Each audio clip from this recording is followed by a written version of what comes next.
Malachi chapter 2. And now, you priests, this warning is for you.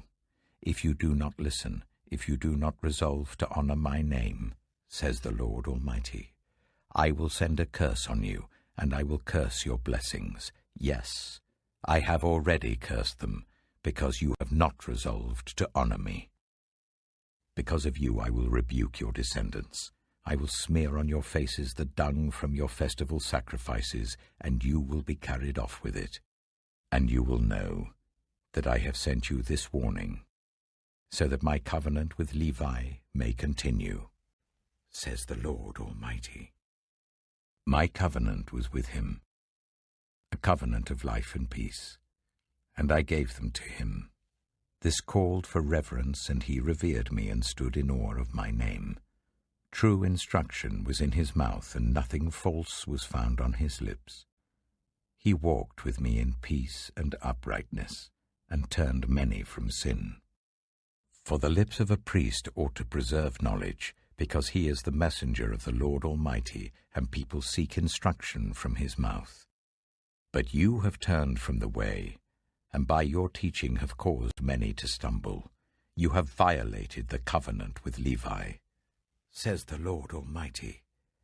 So I have caused you to be despised and humiliated before all the people, because you have not followed my ways, but have shown partiality in matters of the law. Do we not all have one Father? Did not one God create us? Why do we profane the covenant of our ancestors by being unfaithful to one another? Judah has been unfaithful. A detestable thing has been committed in Israel and in Jerusalem. Judah has desecrated the sanctuary the Lord loves by marrying women who worship a foreign god. As for the man who does this, whoever he may be, may the Lord remove him from the tents of Jacob, even though he brings an offering to the Lord Almighty. Another thing you do, you flood the Lord's altar with tears. You weep and wail because he no longer looks with favor on your offerings or accepts them with pleasure from your hands. You ask, why?